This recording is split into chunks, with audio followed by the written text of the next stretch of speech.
A pesar de estar separada por miles de kilómetros de distancia del foco original en China y con un océano de por medio con Europa, Latinoamérica se ha vuelto el epicentro de la pandemia rápidamente, y todo apunta a que un mal manejo de la situación por parte del gobierno y las sociedades, cuarentenas desorganizadas, contagios importantes, fallas en el sistema de salud, información poco clara y una economía precaria son solo algunos de los factores que proporcionaron el rápido esparcimiento de la enfermedad. El 28 de febrero, México presentó su primer caso de coronavirus y desde ese día la vida cambió radicalmente. La pandemia se esparció con rapidez y hasta el día de hoy las cifras superan los 637.407 casos confirmados y más de 67.825 defunciones. En el caso de Baja California Sur, el primer caso se registró el 21 de marzo cuando un hombre de 48 años viajó de Miami a Los Cabos, desatando un brote del cual hasta ahora van 8.261 casos acumulados y 431 defunciones, siendo julio y agosto los meses con más casos que va del año. Desde el primer caso hasta ahora, el índice de contagios ha ido disminuyendo gradualmente. Aún así, los estragos de la pandemia se ven por todas partes. Y es que la crisis económica es solo un factor que desató la cadena de problemas, al igual que las alarmantes con el incremento de ansiedad, depresión, violencia, consumo de drogas y duelo, y un aumento del 23.5% de deserción escolar. Parece ser que lo peor ha pasado, aún nos queda resarcir el daño y esa no va a ser una tarea fácil, pues nos enfrentamos a un panorama social gravemente afectado, principalmente Los Cabos y La Paz, los estados con mayor número de contagiados. No manejaron de la manera más correcta la situación y la población se vio olvidada con ayudas alimenticias, donde las necesidades de agua potable, drenaje, electrificación y servicios públicos siguen en la espera de ser atendidos. Todo eso ha afectado a la gente que se siente frustrada al no tener una fuente de ingresos para alimentar a su familia y suplir sus necesidades.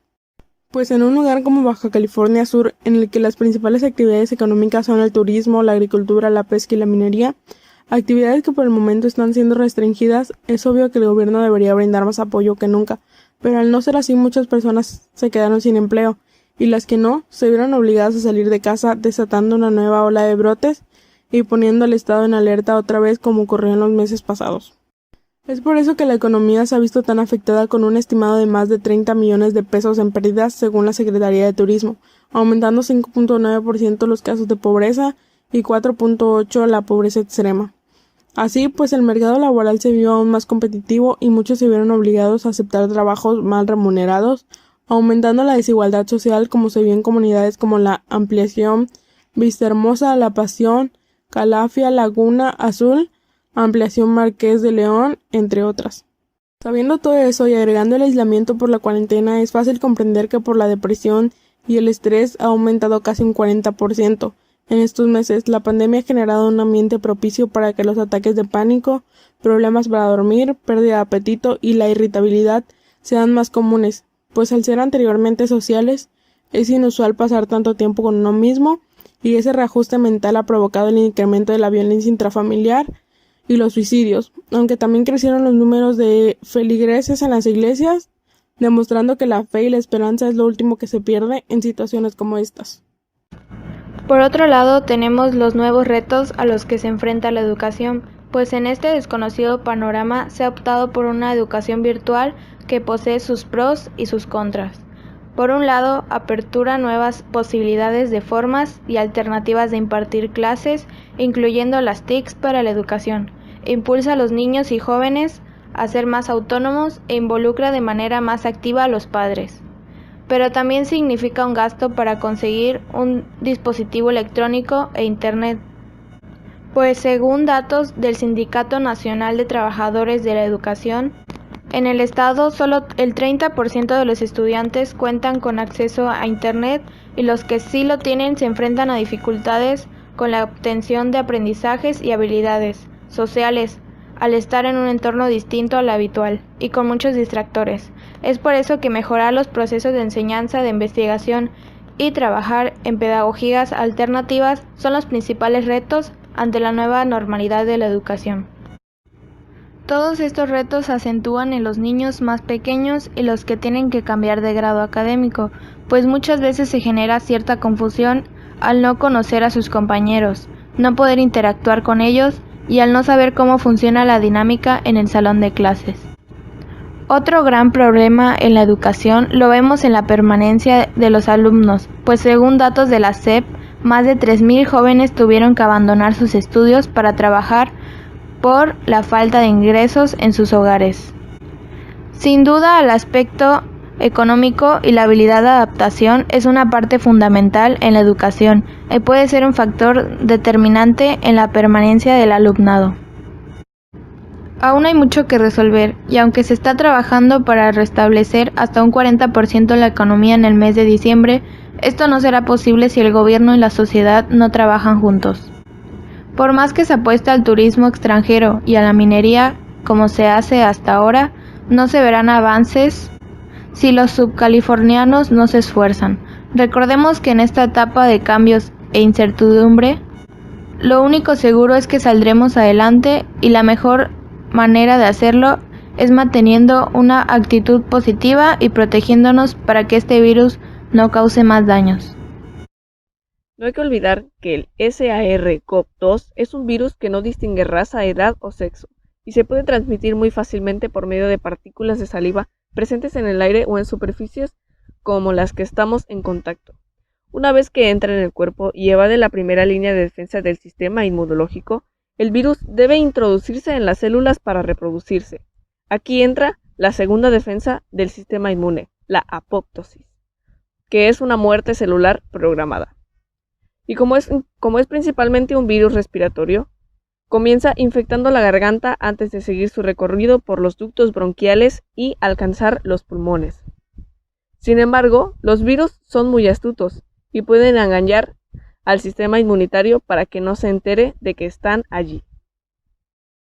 Una forma en que el COVID-19 parece burlar al sistema inmunológico es inhibiendo la producción de interferón, una proteína que producen las células de la inmunidad innata cuando nuestro organismo entra en contacto con un virus, con la intención de impedir que introduzca dentro de la célula. En el 80% de los casos, las respuestas al sistema inmunitario al coronavirus es efectiva, y por eso las personas son asintomáticas o sufren síntomas leves. En el 20%, en los restantes, no. El virus entra en las células porque el sistema inmunitario no lo pudo bloquear. Por eso estas células donde se reprodujo el virus se destruyen y mueren de forma no controlada. Al destruirse estas células, el sistema inmune detecta que no hay daño celular y ahí se estimula un tipo de células que provocan una respuesta inflamatoria para evitar este proceso. Esa mayor afluencia de células produce la inflamación generalizada de todo el pulmón, o puede ir más lejos y preparar todo el cuerpo para que se defienda, y esto como consecuencia puede provocar un shock. Según explica Margarita del Val, experta en inmunología viral del Centro de Biología Molecular Severo Ochoa en Madrid, España, el problema es que en las fases finales no solo se descontrola la cantidad de virus que se produce, sino también la cantidad de citocinas o de los mediadores que están formando una inflamación potente para que la batalla sea muy fluida. Y esto acaba también dañando a la persona infectada. Por eso muchas veces las personas mueren no tanto por el virus, sino por la respuesta del sistema inmunológico.